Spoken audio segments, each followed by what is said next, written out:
अस्सलाम वालेकुम to all. उम्मीद करता हूँ आप सब खैर वाफियत के साथ होंगे। दोस्त, हमने लास्ट क्लास के अंदर बात की थी जर्नल प्रॉपर्टीज़ ऑफ रिसेप्टर्स के हवाले से। इससे पहले हमने बात की थी रिसेप्टर सेंसिटिविटी के हवाले से, रिसेप्टर नॉइज़ के हवाले से, और उससे पहले हमने बात की थी रिसेप्टर फॉर प्रोजेक्शन रेडियोग्राफी, क्योंकि हमारा जो मेन टॉपिक है यह है रिसेप्टर फॉर प्रोजेक्शन रेडियोग्राफी। इससे पहले के लेक्चर्स के अंदर हमने रेडियोग्राफी के बारे में पढ़ा कि एक्सरेज होती क्या है और ये पैदा कैसे हुई थी, डिस्कवर कैसे हुई थी, और इसको पैदा करने के लिए, मेक करने के लिए क्या क्या इक्विपमेंट की ज़रूरत पड़ती है। उसके बाद हमने बात की कि एक्सरेज डेवलप्ड हो गई, पेशेंट से गुजर गई, पेशेंट से गुजरने के बाद जब वो प्रोजेक्ट होंगी तो वो किस तरीके से होंगी और उसके लिए रिसेप्टर्स क्या चाहिए, उस पर हम गुफ्तगू कर रहे थे। और ये सारी चीज़ें हमने लास्ट क्लास में कर ली थी डायनेमिक रेंज तक। अब देखिएगा, कन्वेंशनली एक्सरेज फिल्म इस तरीके से डेवलप्ड होती थी वाटर बाथ सिस्टम के अंदर।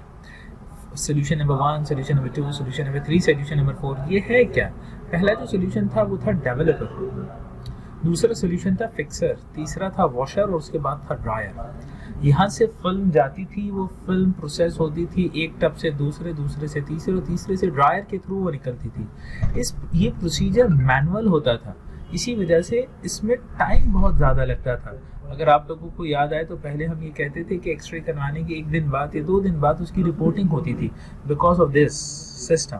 और ये सिस्टम टाइम कंज्यूमिंग के साथ साथ इन्वायरमेंटल पोल्यूशन कॉज करता था। ज़रा समझिएगा इस पॉइंट को कि हमारे पास ये सोल्यूशन है, सोल्यूशन के अंदर केमिकल्स हैं। ये केमिकल्स अगर हम एक हद तक ये केमिकल्स की लाइफ होगी, उसके बाद इसको हमें डिस्पोज करना पड़ेगा। तो डिस्पोज करेंगे तो कहाँ करेंगे? तो यानी अगर आप इसको एनवायरनमेंट में डिस्पोज कर रहे हैं तो हमारे पास एनवायरमेंटल हैसल क्रिएट होगा, हैजार्ड क्रिएट होगा। पहले स्टेप्स क्या है? Radiographer must load the film into the cassette. पहले फिल्म लोड की जाए कैसेट में, फिर कैसेट को लेकर एग्जामिनेशन रूम जाते हैं। Insert cassette into the x-rays table. X-ray table या बकी का मतलब जो टेबल होता है उसके नीचे जो प्लेट होती है उसको हम बकी कहते हैं। उसके अंदर एक्सरे कैसेट लोड होती है और फिर सब्जेक्ट की पोजीशनिंग होती है और फिर कैसेट की एडजस्टमेंट होती है और फिर एक्सपोजर दिया जाता है। देखिएगा, कैसेट लोड करने के बाद बाकी के अंदर फिर हमने बात की पोजीशन द पेशेंट। अब पोजीशन करो पेशेंट को, यानी आपको उसका लेटरल व्यू लेना है, इंटीरियर लेना है, जो भी आपको व्यू उसका चाहिए। फिर मेक द एक्सपोजर। आप एक्सपोजर लें, फिर carry the cassette back to the processor to develop the film. आप उस कैसेट को कलेक्ट करें, हाथ से लें और फिर आप ले जाएं कहाँ पे? डेवलपर रूम के अंदर। अब फिर आप वेट करें for the film for the development, यानी फिर आप फिल्म को निकालते हैं solution number 1, solution number 2, solution number 3 और फिर फाइनली ड्रायर के थ्रू वो निकल के आपके हाथ में आ जाती है और उसको सूखने में टाइम लगता है। It's take time. ये एक था। अब हमने अभी जो कैसेट की बात की, तो कैसेट भी एक स्पेशलाइज्ड मटेरियल होता है। कैसेट के अंदर फिल्म होती है, ये याद रखिएगा। जैसे हमारे पास VCR होता था, VCP होता था, जिसके अंदर कैसेट जाती थी, तो कैसेट के ऊपर फिल्म होती थी। वैसे टेप रिकॉर्डर्स के अंदर जो कैसेट रखी जाती थी प्लास्टिक बॉडी की, उस प्लास्टिक बॉडी के अंदर एक ब्लैक कलर की रिबन होती थी, वो फिल्म होती थी। The screen, film consideration and cassette. ये काम किस तरीके से करती हैं चीज़ें? ये जो बाहर वाला हिस्सा आप देख रहे हैं ये है कैसेट। इस कैसेट के अंदर रखी है फिल्म। अब ये कैसेट कोई मामूली कैसेट नहीं होगी, ये प्लास्टिक की नहीं बनी होगी, ये कुछ और चीज़ की होगी, क्योंकि इसके अंदर इंटरैक्ट होंगी एक्सरेज। अब कॉमन सेंस ये कहता है कि ये एक्सपोज होंगी सबसे पहले कैसेट, क्योंकि एक्सरे सेंसिटिव होंगी इन कैसेट्स पे। उसके बाद इसके अंदर से कोई चेंजेस डेवलप्ड होंगे और ये चेंज इम्पैक्ट करेंगे इस फिल्म को। पढ़ लेते हैं। When an X-rays they interact with the screen, some of the energy deposit is converted to light, where it's traveled to the sensitive part of the screen called emulsion and transfer its information to the latent image। जरा इस चीज़ को समझिएगा कि हमारा जो cassette का structure है ना, उसके अंदर लेयर्स हैं और लेयर के अपने काम हैं। पहली जो लेयर है वो है प्लास्टिक सपोर्ट। उसके नीचे एक लेयर है जिसको हम कहते हैं रिफ्लेक्टिव कोटिंग। उसके नीचे आया फॉस्फर। उसके नीचे हम देखें तो प्रोटेक्टिव कोटिंग आई। उसके नीचे इमल्जन आया, फिर फिल्म बेस आई। जो ऑर्डर यहाँ पे फॉलो हुआ उसका रिवर्स ऑर्डर यहाँ पे फॉलो हो रहा है। देखिए, ये आगे फिल्म, ये आगे protector, phosphorus, reflectant and plastic support, ठीक है। अब प्लास्टिक सपोर्ट का काम ये है कि ये प्रोटेक्ट करेगा कि कैसेट ब्रेक ना करे। रिफ्लेक्टिव मीडियम यानी जो एक्सरेज जो in terms of light energy है वो इसके अंदर आएगी, तो उसके लिए जो मटेरियल है वो रिफ्लेक्टिव कोटिंग है। वो एक्सरेज जब आएंगी इस पे, तो इस पे एक अलग मटेरियल इंटरैक्ट होगा which is a phosphor. Phosphor changes पैदा करेंगे इन टर्म्स ऑफ लाइट, यानी एक्सरेज जब आई और इस पे जाके इंटरैक्ट होंगी तो फॉस्फर उसको विजिबल लाइट के अंदर कन्वर्ट कर देगा। फिर ये विजिबल लाइट यानी phosphor, protective coating and film emulsion. अब फिल्म इमल्जन एक बैड है, उस बैड के अंदर अलग अलग चीज़ें हैं जो कि इसकी नेक्स्ट स्लाइड में हम करेंगे। जब एक्सरेज कैसेट से जब प्लास्टिक बॉडी से गुजर के फॉस्फोरस पे आती है और फॉस्फोरस उसके अकॉर्डिंगली लाइट क्रिएट करता है और वो लाइट जब इमल्जन पे इंटरेक्ट होती है तो इसका एक चेंज पैदा होता है फिल्म के अंदर, एक ज्योमेट्री क्रिएट हो जाती है और उस ज्योमेट्री को हम कहते हैं लैटिन इमेज। वक्ती तौर पे जो इमेज उसके अंदर सेव होती है हम उसको कहते हैं लैटिन इमेज। अब फॉस्फोरस क्या काम करता है? Phosphorus, the screen film system employs a phosphor in an initial stage। सबसे पहले स्टेज के अंदर फॉस्फर है जो कि एक्सरेज को एब्जॉर्ब करेगा और विजिबल लाइट प्रोड्यूस करेगा। Phosphor work by exciting electron from the valence band to conduct band, so electron hole pair created। जरा समझिएगा, हमारे पास फॉस्फर पे इंसिडेंस हुई एक्सरेज, जैसे वो इंसिडेंस होती है तो law of conservation of energy ये कहता है कि एनर्जी कंज्यूम रहेंगी। कंज्यूम का मतलब जितनी एनर्जी पहले थी उतनी बाद में रहेंगी। तो फॉस्फर अपने पास एक्स्ट्रा एनर्जी जो एब्जॉर्ब कर लेता है उसकी वजह से इलेक्ट्रॉन होल पेयर क्रिएट होता है, यानी जो इलेक्ट्रॉन होता है वो कंडक्शन वैलेंस बैंड से कंडक्शन बैंड की तरफ चला जाता है। इसकी वजह से EHP क्रिएट होती है। अब ये EHP काम किस तरीके से करती है कि फिल्म के अंदर एक लैटिन इमेज क्रिएट कर देती है, एक ज्योमेट्री क्रिएट करेगी जिसकी वजह से एक लैटिन इमेज क्रिएट होगी। सिमिलरली अगर हम थिकनेस की बात करें, ये भी तो पॉसिबल है ना कि हम फिल्म की बात करते हैं, कैसेट की बात करते हैं तो उसका प्लास्टिक का एक ग्रेड होगा, उसके नीचे फॉस्फर का एक ग्रेड होगा, थिकनेस होगी, इमल्जन की एक ग्रेड होगी, थिकनेस होगी। यानी हम थिकनेस की बात करें तो choice of the thickness of the radiographic screen balance होनी चाहिए कि कितने क्वांटिटी के अंदर हमें फॉस्फोरस की लेयर चाहिए। This is accomplished by using high reflective index phosphor grain.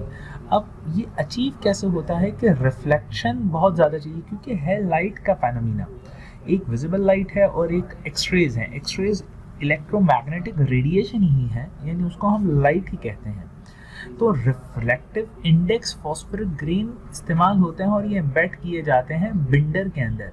ये दो अलग अलग चीज़ें हैं, एक है हाई रिफ्रैक्टिव इंडेक्स जो कि फॉस्फर होगा, वो एम्बेड किया जाएगा लो रिफ्रैक्टिव इंडेक्स के अंदर जिसका नाम है बिंडर, जिसकी वजह से लैटिन इमेज क्रिएट होगी। लैटिन इमेज क्रिएट होने के बाद हम उस इमेज को ले जाएंगे प्रोसेसिंग रूम में और उसकी फिर एक परमानेंट इमेज क्रिएट होगी। दोस्तों ज़रा नोट करिएगा, हमने इस बात में ये कहा कि एक्सरेज जो कैसेट होती हैं, ये कैसेट्स यानी जो कैसेट से जो फिल्म निकलेगी वो फिल्म डेवलप होगी अलग अलग फेज़ के अंदर, मगर फिर ये ज़माना तो ख़त्म हुआ। यानी अब हमने ये कहा कि जो कैसेट है उस कैसेट के अंदर अलग अलग कोटिंग्स होती हैं, पहले प्लास्टिक होगा, फिर रिफ्रैक्टिव कोटिंग होगी, फिर प्रोटेक्टर होगा, फिर फिल्म बाइंडर होगा, फिर इरेजर होगा। तो इसका मतलब ये बनता है कि एक्सरेज कैसेट्स की साइजेस भी अलग अलग हो सकती हैं, और वो अगर हम देखें इंटरनेट पे जाके तो देखिएगा ये एक्सरेज कैसेट्स की अलग अलग साइजेस, साइज़ 1, 2, 3, 4। ये स्मॉल साइज़ किसके, यूजुअली ये मैमोग्राफी के लिए इस्तेमाल हो सकता है, और इससे छोटी साइज़ और डेंटिस्ट्री के लिए इस्तेमाल हो सकती है। इन कैसेट्स के अंदर भी कुछ यूनिक चीज़ें हैं, यूनिक पैरामीटर्स हैं। वो ये है, पहले ओल्ड कैसेट्स इस तरीके से होती थी, यानी प्लास्टिक का केस था, प्लास्टिक के केस के अंदर आप फिल्म लोड करते थे, मगर अब वो ज़माना ख़त्म हुआ, अब ये वाला ज़माना ख़त्म हुआ।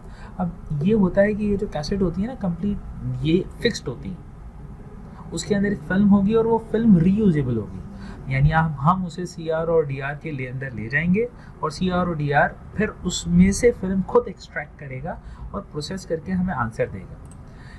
एक ये भी बात हमें गौरतलब है कि ये जो एक्सट्रेस फिल्म है, ये पूरा एक्सट्रे यूनिट है, इसके अंदर ये वाला जो पार्ट है ना जहाँ पे कैसेट लिखा हुआ है, इस पार्ट को हम बकी कहते हैं। बकी वो पार्ट होता है जहाँ पे एक्सट्रेस कैसेट लोड की जाती है। सिमिलरली ये चेस स्टैंड होता है, चेस वॉल जिसे कहलाती है। सब्जेक्ट खड़ा है तो जिस पार्ट का एक्सरे लेना है तो यहाँ से लिया जाता है। इसके पीछे भी एक बकी होती है जिसके अंदर हम कैसेट लोड करते हैं। और ये सारी चीज़ें तो हम पहले ही बात कर चुके हैं कि यहाँ पे एक जनरेटर रखा हुआ होगा, यहाँ पे कंसोल एक रखा हुआ होगा और फिर वो हमें आंसर निकाल के देगा। अब ये बकी के अंदर के मैकेनिज्म भी डिफरेंट होते हैं। बकी के अंदर के मैकेनिज्म के अंदर अगर हम देखें, बकी एक्स रेस बकी टेबल, तो आप देखिएगा ये वाला फेनोमेनन एक्सरेज बकी के अंदर ये ब्लू कलर के जो नॉब्स हैं ये नॉब एडजस्टेबल होते हैं, क्योंकि ज़रूरी नहीं है कि आपको इतनी बड़ी कैसेट रखनी पड़े, इससे छोटी भी रख सकते हैं। जैसे मैंने आपको साइजेस ऑलरेडी बताएं, तो ये साइजेस के हिसाब से हम उनको चेंज कर लेते हैं। दोस्तों देखिएगा, अब हम फिल्म स्ट्रक्चर की बात अगर करें तो फिल्म स्ट्रक्चर के अंदर होगा क्या, ये थिन फिल्म होगी। अब बात ध्यान में रखिएगा कि हम कैसेट से निकल के फिल्म पे आ गए। अब फिल्म के अंदर दो मेन कॉन्स्टिट्यूट हैं, एक का नाम है सिल्वर ब्रोमाइड, दूसरे का नाम है gelatin. Silver bromide, silver highlight और जिलेटिन का आपस में एक सस्पेंशन क्रिएट होगा, आपस में दोनों चीज़ें मिली हुई होंगी। अब इनका जो रेशियो है वो किस तरीके से होता है कि जो फिल्म है, फिल्म की अपनी जो थिकनेस होती है वो होती है 180 माइक्रोमीटर, और जो इमल्जन है जिसके अंदर दो चीज़ें मिली हुई हैं, एक है सिल्वर ब्रोमाइड और दूसरा है जिलेटिन, उसकी जो थिकनेस है वो है 3.5। अब ये फिल्म डेवलप कैसे होती है, development of the Latin image, इसके हैं दो तरीके। एक तरीका ऑलरेडी हमने यहाँ पे कर दिया, विच इज़ ये, यानी सोल्यूशन के अंदर आप डिप करते गए और काम चलाते गए। अब हम दूसरे तरीके की तरफ जाते हैं, वो है डिजिटल रिसेप्टर्स। डिजिटल रिसेप्टर्स में होता ये है कि आप CR सिस्टम की बात करते हैं, कंप्यूटेड रेडियोग्राफी सिस्टम की बात करते हैं। उसके अंदर कोई भी चीज़ फिजिकली नहीं होती, यानी आप बस वो कैसेट लेके CR सिस्टम में रीडर में रख देंगे, वो रीडर उसको रीड करेगा। और CR सिस्टम देखने में होता कैसे है, वो इस तरीके से होता है CR सिस्टम। ये CR सिस्टम है। इस CR सिस्टम में एक कैसेट की गुंजाइश है, यानी यहाँ पे कैसेट लोड होगी, मशीन उस कैसेट में से फिल्म खुद निकाल लेगी। इस रीडर को हम देखें तो इसमें एक, first, second, third, fourth, 4 trace given है, तो इसमें 4 अलग अलग साइजेस की एक ही वक्त में कैसेट लोड हो सकती है। अब ये काम कैसे करेगा, इसके अंदर होगा क्या, इसके अंदर होगा ये मैकेनिज्म, यानी हमारी जो फिल्म मशीन के अंदर जाएगी उस फिल्म को एक ऑप्टिकल स्कैनर के थ्रू रीड करवाया जाएगा। लेज़र बीम है, लेज़र बीम इस ऑप्टिकल स्कैनर के थ्रू इस फिल्म को रीड करेगी, और इस फिल्म को रीड करने के बाद उसकी रिफ्लेक्शन आएगी PMT की तरफ, फोटो मल्टीप्लायर ट्यूब की तरफ, और फिर वो उसको प्रोसेस करके एम्पलीफाई करके उसका आंसर देगा इन टर्म्स ऑफ बिट्स 0 1 0। जैसे ये है, ये 1, फिर 0, फिर 1 1 0। इस तरीके से एक इमेज डेवलप होगी इन टर्म्स ऑफ कोडिंग, और फिर उसका एक आंसर आ जाएगा। अब देखिएगा, इसी चीज़ को मैंने इस पिक्चर के अंदर, स्लाइड के अंदर भी रखा है, यानी हमारे पास ये लेज़र है, ये लेज़र मिरर के थ्रू रिफ्रैक्ट होंगी इस पे, लेंस पे, और ये लेंस अल्टीमेटली से प्रोजेक्ट करेगा हमारी फिल्म पे। ये फिल्म की डिटेल्स को रीड करेगा, रीड करने के बाद ये रिफ्लेक्ट होगा, फोटो मल्टीप्लायर ट्यूब PMT की तरफ जाएगा, फिर उसको वो प्रोसेस करेगा और उसकी एक इमेज डेवलप करेगा। अब ये होता बिल्कुल इसी तरीके से है जैसे हम एक ज़माने में CD-ROM इस्तेमाल करते थे। CD को आपने CD-ROM में रखा, CD-ROM में एक ऑप्टिकल सोर्स होती थी जो कि लाइट को इंसिडेंस करवाती थी CD पे, और उसकी रिफ्लेक्शन से रीड होता था कि इस CD के अंदर डेटा क्या मौजूद है। और उसकी हम एक एनिमेशन देख लेते हैं। देखिएगा, मैं YouTube पे गया और मैं इसकी एक एनिमेशन देखिएगा। How do Blu-ray and other optical discs work? Blu-ray is the descendant of Laserdisc, part of a group of storage media collectively known as optical discs. CDs, DVDs, and later Blu-ray discs are some of the best-known examples of these media. These discs use the same form factor, and the devices that read them use lasers. Optical discs have a layer where bits and flat area contain the disc's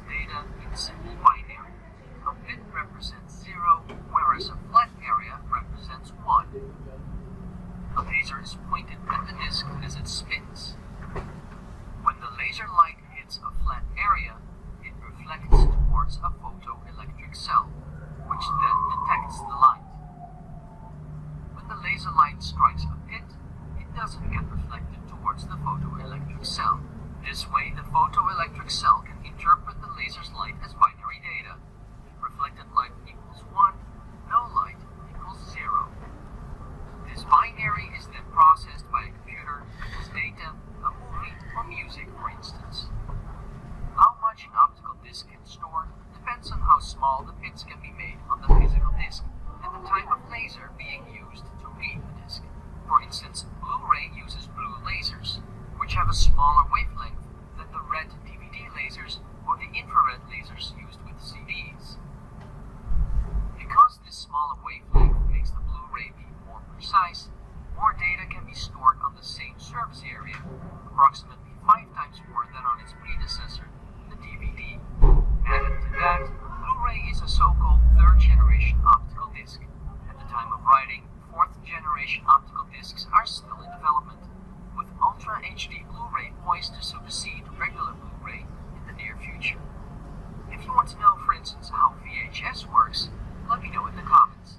Subscribe and hit that bell to get notified when the new video drops. Because thanks to you and my patrons on Patreon, this channel is possible. दोस्तों बिल्कुल same phenomena के through हमारी CR की जो cassette है वो read होती है, यानी इस कैसेट से जो फिल्म मशीन के अंदर लोड होती है सेम फेनोमेना के थ्रू वो रीड होती है और फिर उसका एक आंसर इमेज डेवलप्ड हो जाती है। दोस्तों अब हम CR को एक्चुअली देखते हैं कि CR के अंदर कैसेट किस तरीके से लोड की जाती है और फिर उसका तरीका प्रोसेस क्या है और उसका इमेज किस तरीके से आएगा। मैंने YouTube पे बस ये लिखा हाउ एक्सप्रेस CR वर्क। देखिए ख़ास किस्म की एक फिल्म है, ये कैसेट है, ये कैसेट इस रीडर में लोड की जाएगी। इस रीडर का कनेक्शन इस कंप्यूटर के साथ है, यहाँ पे इस चीज़ का डिस्प्ले आएगा और फिर हमारा आंसर हमें पता चल जाएगा। यहाँ पे उसके यानी आपने पेशेंट का सब्जेक्ट का नाम लिखा, उसका ID लिखा, एक्सेट्रा एक्सेट्रा। और इसके पीछे यहाँ पे देखिए एक्सरेज भी रखी हुई, ये है एक्सरेज ट्यूब।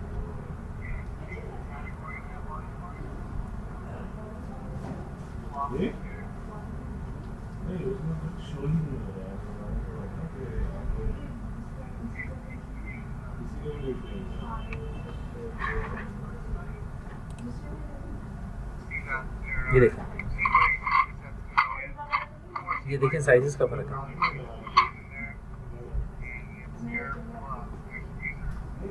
और देखिएगा रखने का तरीका क्या है, ऊपर क्या जाएगा, पहले क्या जाएगा मशीन के अंदर, ये ड्रॉप किया,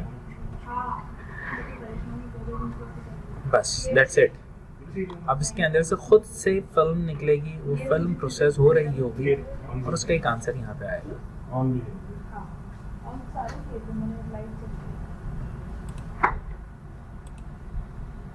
देखिए ये फिल्म प्रोसेस हो रही है, यानी इसके अंदर बिल्कुल वही फेनोमेना होगा कि लाइट सोर्स से रिफ्लेक्शन आए, रिफ्लेक्शन से PMT आया, PMT ने सिग्नल प्रोसेस किया और उसका ये आंसर आया। यानी हमने जिस चीज़ का एक्सपोजर लिया था वो एक्चुअली ये चीज़ थी, एक सर्किट होगा या कुछ भी होगा।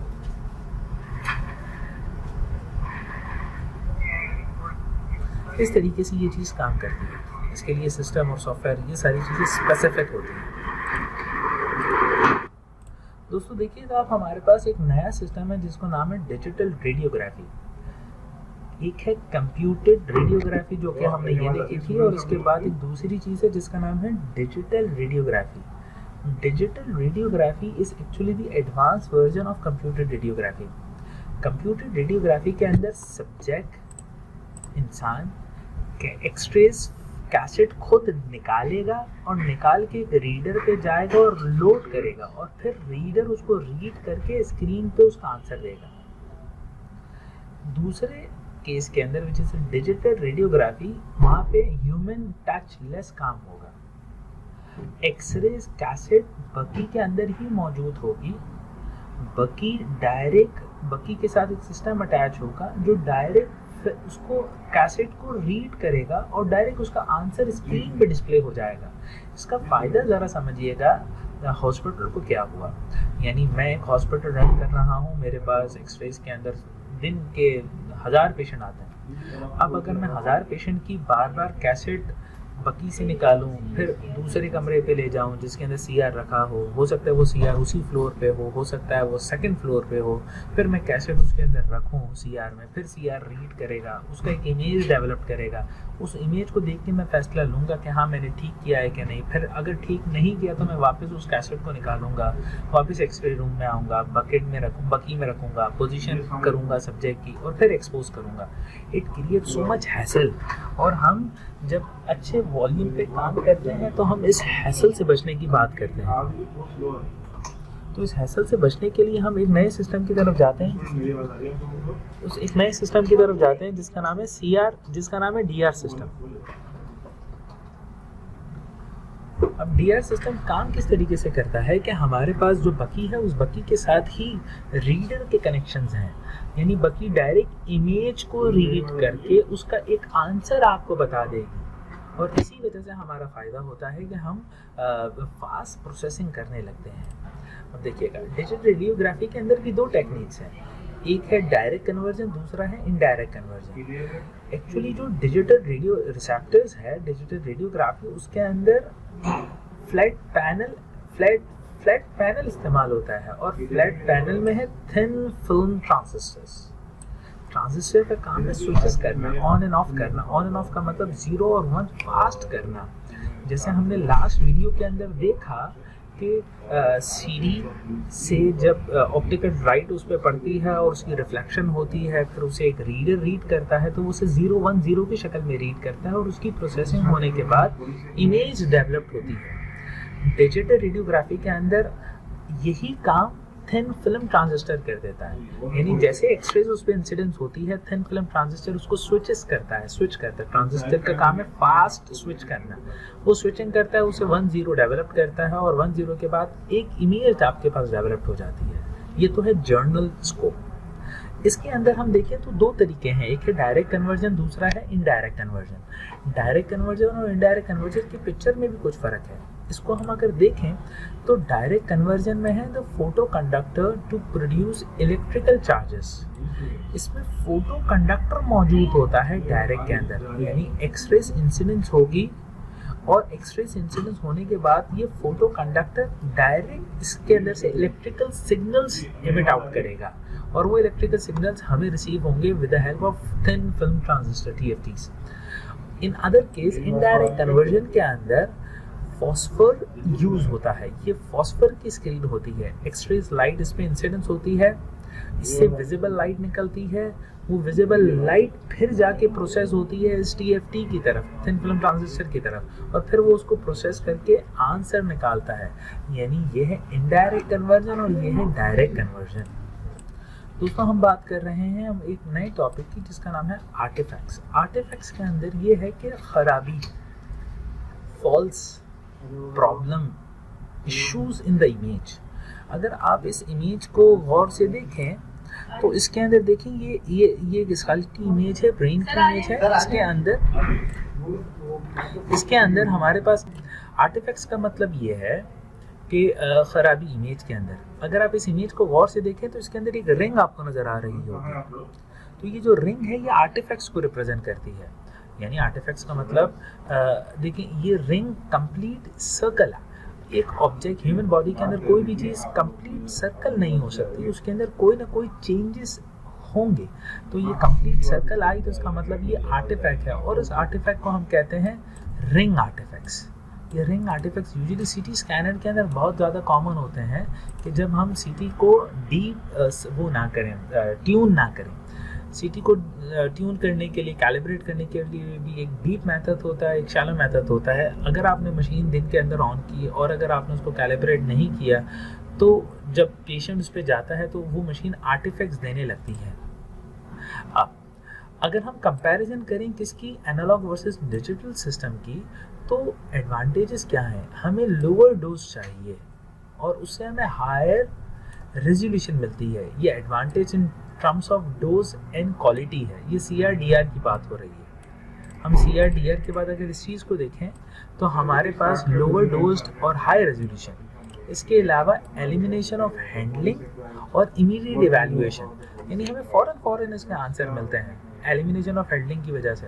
यानी डिजिटल के अंदर आपको चूंकि बार बार कैसेट नहीं निकालनी, तो हमारा टाइम सेव होता है और इवैल्यूएशन भी फ़ौरन से पता चल जाता है कि हाँ ओके, कैसेट निकालना ना निकालना तो मेरे अपने हाथ पे है कि मैं जितना तेज़ करूँगा, मगर फिर उसके बाद उसको प्रोसेस करके जो विजुअल्स आएंगे वो उस पर हम इवैल्यूएट करेंगे। तो डीआर के अंदर ये सारा सिस्टम बहुत तेज़ी में हो जाता है, तो ये भी उसके एडवांटेजेस हैं।